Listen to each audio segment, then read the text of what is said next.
ایک اور سیاسی جماعت تحریر خورشید ندیم۔ جماعت سازی کا کھیل جاری ہے۔ سنا ہے اب پرویز خٹک صاحب بھی نئی سیاسی جماعت بنا رہے ہیں۔ کیا ان جیسا تجربہ کار سیاستدان یہ نہیں جانتا کہ سیاسی جماعت کیا ہوتی ہے؟ ہمارا سیاسی کلچر بھی عجیب ہے۔ ایک طرف یہ دعویٰ کہ سیاسی شعور گھر گھر پھیل چکا ہے، دوسری طرف سیاسی شعور سے دوری کا یہ عالم کہ وہی فرسودہ ہتھ کنڈے، وہی آزمودہ حربے جو سیاست کو یرغمال بنانے کے لیے برسوں سے جاری ہیں۔ یا تو یہ دعویٰ مشکوک ہے یا سیاسی جماعتیں بنوانے والوں کو اس شعور کے پھیلنے کی خبر نہیں مل سکی۔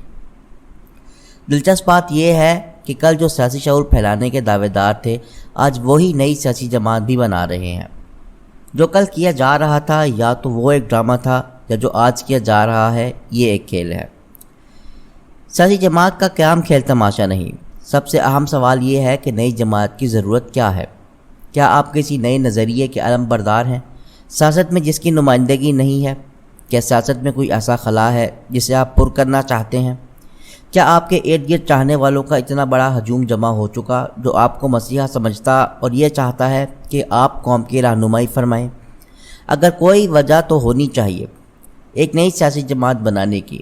مجھے اس سے بحث نہیں کہ وہ درجہ درست ہے یا غلط، ہر کام کی بہرحال کوئی نہ کوئی وجہ ضرور ہوتی ہے۔ 1980 کی دہائی میں MQM قائم ہوئی، جس کی وجہ سے بنی وہ غلط تھی، لیکن وہ وجہ تو تھی۔ مہاجر برادری کو یہ خیال ہوا کہ سیاست میں ان کی نمائندگی نہیں ہو رہی۔ سندھ کی شہری آبادی قیادت سے محروم اور استحصال کا شکار ہے۔ اس نعرے کو مقبولیت ملی اور مہاجر اصیبت نے ایک سیاسی جماعت کو جنم دیا۔ آج تجزیہ کیا جا سکتا ہے کہ اس اصیبت کو کس نے متحرک کیا۔ اس کا مقصد فی الواقع مہاجروں کو حقوق دلانا تھا یا کچھ اور؟ یہ تجزیہ ہوتا رہے گا، لیکن بظاہر MQM نے سندھ کی سیاست میں موجود ایک خلا کو پر کر دیا۔ تحریک انصاف کے قیام کے لیے بھی ایک جواز پیش کیا گیا جسے قبولیت ملی۔ روایتی سیاست کے خلاف ہر معاشرے میں ایک طبقہ موجود رہا ہے۔ اہل سیاست سے لوگ کبھی پوری طرح مطمئن نہیں ہوتے۔ یہ عدم اعتماد انہیں اس پر ابھارتا رہتا ہے کہ ان کی نمائندگی کے لیے کوئی سیاسی جماعت ہونی چاہیے۔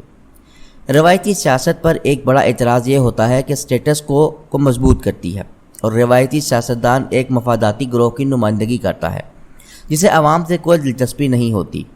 روایتی سیاست عام طور پر دو جماعتوں کے گرد گھومتی ہے، اس لیے ایک تیسری قوت کا نعرہ کم و بیش ہر معاشرے میں بلند ہوتا رہتا ہے۔ پاکستان میں بھی یہ نعرہ ہمیشہ سنائی دیتا رہا ہے۔ پیپلز پارٹی اسی نعرے پر بنی تھی۔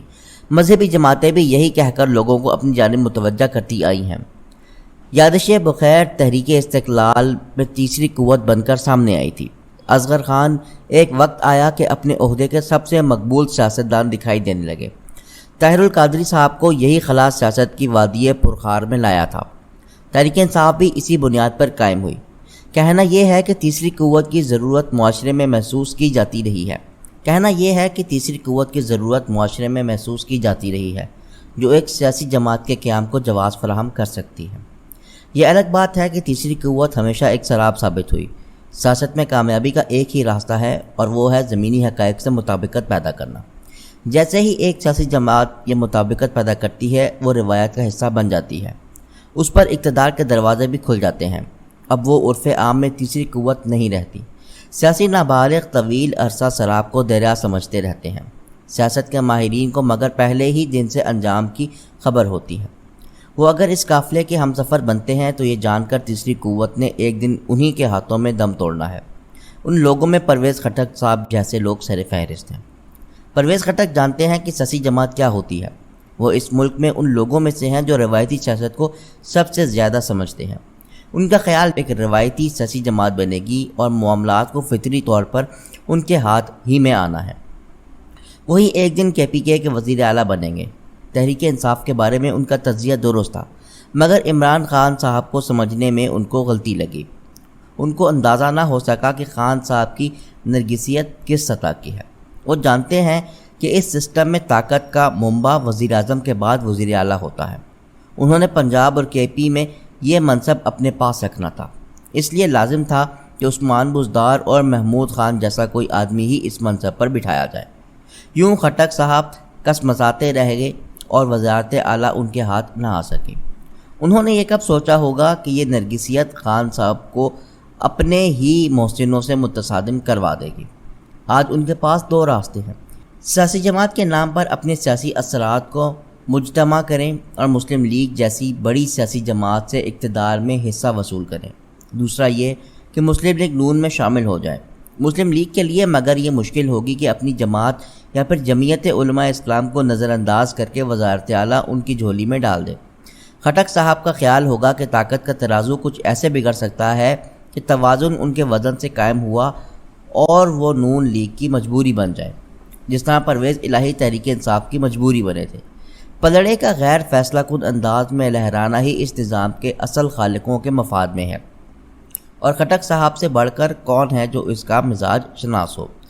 پاکستان میں کچھ نہیں بدلا، سب سیاسی جیسے پہلے ہیں، اور انقلابی بھی، ریاست بھی اور عوام بھی۔ سیاسی شعور کے نام پر جس ہیجان کو فروغ دیا گیا، اس کی کوکھ سے نئی سیاسی جماعتیں جنم لے رہی ہیں۔ کل ہیجان نے اسی روایتی سیاست سے جنم لیا تھا۔ ماضی میں جو لوگوں کو روایتی سیاسی جماعتوں کے بینر تلے جمع کرتے تھے، انہوں نے غیر روایتی سیاست کے عنوان سے انہی کو ایک نئے فورم پر جمع کر دیا۔ اب پھر وہ روایتی سیاستدان کی طرف لوٹ رہے ہیں۔ سیاست آج بھی روایتی سیاستدانوں کے گرد گھوم رہی ہے۔ سیاست کو ہمیشہ اسی طرح رہنا ہے۔ کلٹ کے لیے سیاست میں مستقبل کی کوئی جگہ نہیں۔ جنہوں نے کلٹ بنایا تھا وہ حسب روایت اب اس کی شکست و ریخت کے مرحلے سے گزر رہے ہیں۔ کل تعمیر کا عمل کسی اخلاقی ضابطے کا پابند تھا، نہ آج تخریب کا۔ اس پر مستضاد عالم قوتوں کی دلچسپیاں ہیں کہ ہم گلوبل ویلیج میں زندہ ہیں۔ یہ جہانگیر ترین ہوں یا پرویز خٹک، سب اقتدار کی سیاست کر رہے ہیں۔ وہ جانتے ہیں کہ ملک کو کسی نئی سیاسی جماعت کی ضرورت نہیں ہے۔